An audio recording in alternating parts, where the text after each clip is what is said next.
Hi everyone, and welcome back to Brand 2020. Today is March 28th, 2017. Here on Brand 2020, as you know, we study trends and policies to predict and kind of advise, perhaps, what's going on with Japanese society, what is the direction, and how perhaps can we influence the direction of what's happening in Japanese society as perceived by the outside world and also by the Japanese themselves. I'm joined today by my co-host, Dr. Nancy Snow. Hi, Tim. How are Dr. you? Nancy Snow, always good to see you. Nice to be here. Today we're going to talk about LGBT. It's an acronym for lesbian, gay, bisexual, and transgender individuals living in Japan. It's something that's come up recently, probably over the last 5 years. It's reached something of a peak and has begun to plateau out now. Nancy Snow, you're watching this issue very carefully too. Yeah, I am, and I put it in the context of change in Japan. In fact, I brought along a little magazine. I was at a launch of this magazine, Origin, which is the opposite of the Nijiro.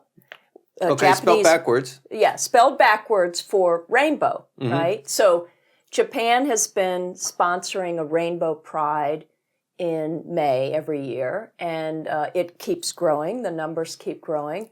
But now what we're seeing is a bit of a tipping point. In other words, the Japanese government, Japanese society is accepting difference in terms of what is traditionally very sex-typed roles. Now, you could go into Japanese history, and there wasn't so much of a big deal attached to homosexuality, but we don't have to go there right now. But in this case, but with this magazine, this is the first in the country that will be sold widely and at book stands, and it's published by Diamond, which publishes about 100 titles. And what's really terrific is that it's making history. In a sense, it's part of the overall civil rights history in Japan. We know already that there's great focus on women's empowerment.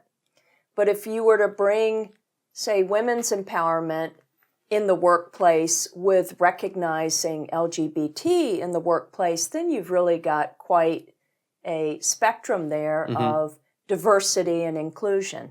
What a nondescript article cover, right? That's right. So it's somewhat concealed. Yeah, it is. It is purposely done like that because they want to reach out to allies or just the curious. You know, one of the great things about Japan is in products, they're so welcoming to foreign ideas and foreign products coming in. They modify them somewhat and they become Japanese in a sense and better. That's right. But this idea about the LGBT movement, it's come up, it's been a flash probably over the last 4 or 5 years. I remember Ambassador Caroline Kennedy was really a proponent, as was Akie Abe. Right, and of course with Mrs. Abe now, somewhat embroiled in the Moritomo Gakuen scandal, this is changing her image because she's seen as more progressive, and this is often brought up. She was a feature player in the 2014 Rainbow Pride at the front of the parade, and she's always been very open on that issue. We're also seeing municipalities now embrace LGBT, recognition of partnerships, Shibuya. Right, Shibuya, you can get married as a same-sex marriage. Well, not quite. See, that's where the law is a little different. It's more of a partnership recognition. It allows you then to have some municipal benefits, right? Right, municipal benefits, for instance, related to if your partner were sick in the hospital. Historically, it was very hard to get into see your partner if you weren't family, right? So this is really broadening the definition of family. And I think now Sapporo, though, is going a step further with the announcement of greater recognition. It's not quite to the level of same-sex marriage, but it allows couples to apply for life insurance and to have greater recognition of non-heterosexual unions. Now, that can be a little frightening in Japan, right? Because Japan has so many traditions and traditional values that come up that are often discussed in the diet or promoted even with the school in Osaka. promoting sort of more of a traditional values, Right, a Shinto the values, pre-World right. War II. So now you've got a 21st century Japan, 3 years before the Olympics, 2 years before the international rugby competition here. You've got a lot more international athletes coming in and international visitors, and they embody a spectrum of Right. perspectives. And Right. so even tourism now in Japan is welcoming this community. And you might think, well, the numbers must be very low. Well, when it came to this publication, there was a recognition that you may be talking about 1 out of 10 people, and sometimes that's slightly higher. There was a recent survey just released of 15,000 respondents, LGBT identified, who reported that there was a lot of trouble for them growing up, K through 12, where they didn't have any recognition of their difference, and they were bullied at the levels of almost 70%. Right, right. And not only that, the teachers were ill-prepared or didn't act at all. Or just ignored it. I mean, that's frequently what happens here, doesn't That's it? right, because again, it's something that you come to experience in Japan, that any type of an outlier, or say if you saw somebody highly inebriated and slumped over, you sort of leave that person alone because they're in a position of sort of some type of shame. And so if you're different, you're young and different, and you're not really the norm in school, then it's easier to ignore it and Right. not intervene. And teachers don't get the training too. So many of the LGBT youth feel really isolated, and they can't reach out to Right. an authority. Well, it probably goes far beyond that, too. I mean, one of the worst things that can happen to a person in Japanese society is to be ostracized, to be pushed, right. pushed out. But I Sure. think the bullying that goes on, and probably in the past it was bullying of that incoming kids from Brazil. They were half Japanese, but they weren't quite Japanese. Right. They were bullied a lot. Or the children of Japanese executives who went to the United States or all over the world and came back, and their Japanese wasn't quite up to snuff, and they also got bullied. We've talked about bullying on Tokyo on Fire before as well. That's right. So the bullying issue has risen again with this survey, and the Japanese government has responded to this and actually put forth new rules to apply to school to strengthen the recognition of and even based on sexual orientation. So it wasn't, before it was boys and girls. And Isn't this funny, though? I mean, I had never heard or sensed that the LGBT movement was in, elementary schools or in high schools. I mean, every once in a while you'd have somebody who had a really weird hair or different clothes or something like that. But this sounds like something more of a movement. Well, it's not so much a movement at the lower levels. They're not as politically active, but there is a greater recognition. And if you look at countries that are comparable to Japan, modern industrialized democracies, in Europe, of course, in North America predominantly, there is an acceptance amongst younger people that people should be able to choose who they love. And of course, if they're under 18, I mean, they're not yet full adults. But Right. we've seen cases in the U.S., of course, of young people in junior high and high school identifying differently Right. and being accepted. And so there's a lot of educational material and much greater awareness than in Japan.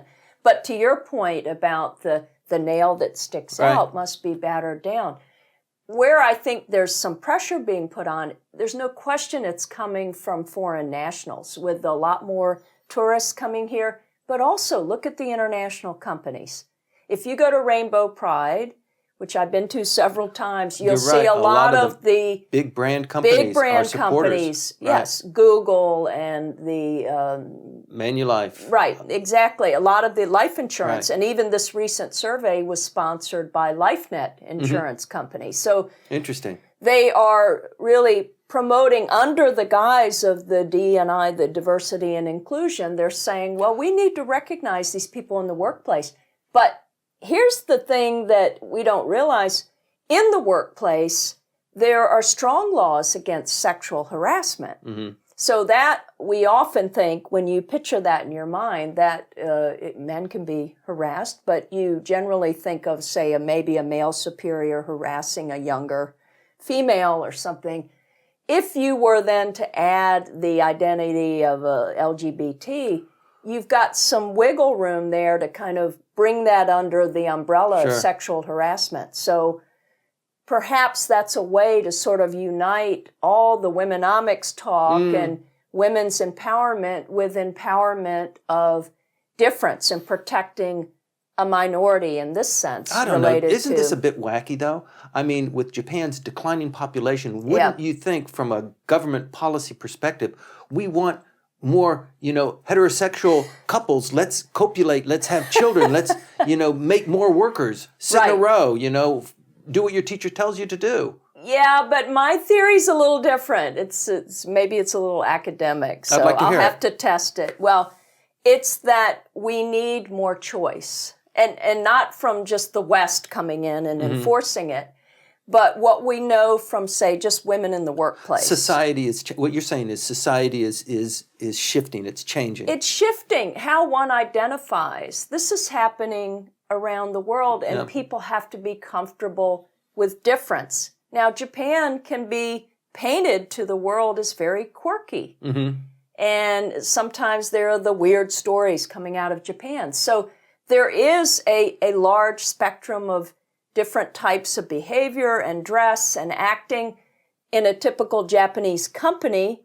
That's not going to be very broadband. Right. But if you're more welcoming to people under LGBT, I think it would open up and it would sort of get people addressing just family in general, work-life issues, sort of how do you want to live your life? What kind of happiness do you perceive for yourself in the future? Right. It's just kind of opening up and allowing people to relax. Well, it's more of a topical issue now. I mean, even 2 or 3 years ago, you wouldn't talk about it that much, although in Shibuya there are a lot of activities going on. Sure. There's the gay parade and lots of things that bring the issue up. The Fruits and Suits are really active. They're politically active. They're getting the message out. Yeah, and I did want to give a nod to Fruits and Suits because it was founded in 2014. It's a professional networking organization, and they now have a website, fruitsandsuitsjapan.com, and so people can go and learn about ways to engage, and they welcome allies. This is not a way of just saying, okay, we're here,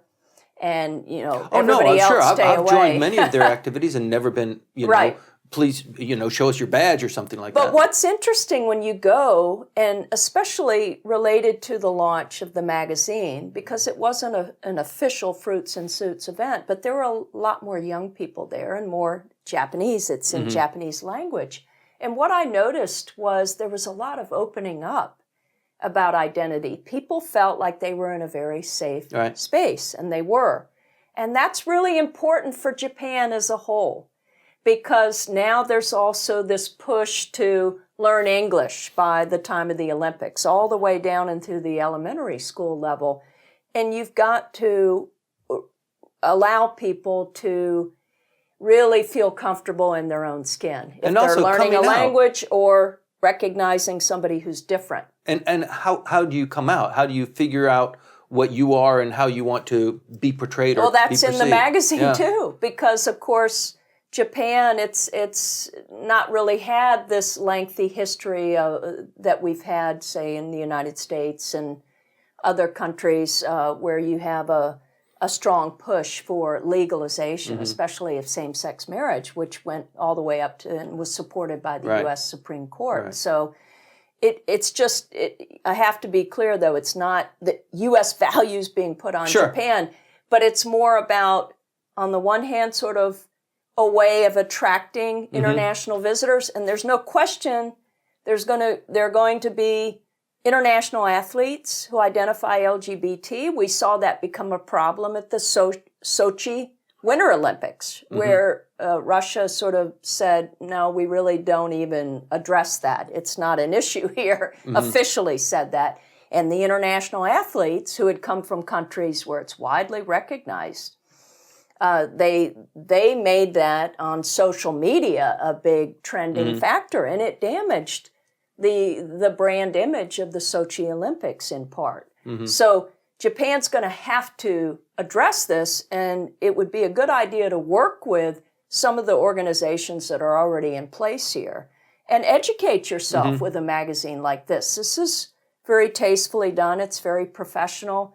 And as an educator at a Japanese university, I have LGBT students in my class. I was just asked to be an advisor to a student group that formed.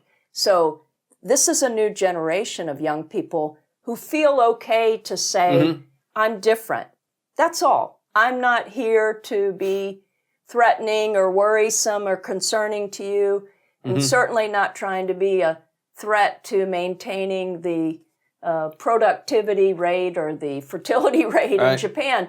I just want to be who I am. And that's a very strong message for Japan as a country as well. LGBT, an interesting component of Japanese culture that looks like it's taking hold. Please stay tuned.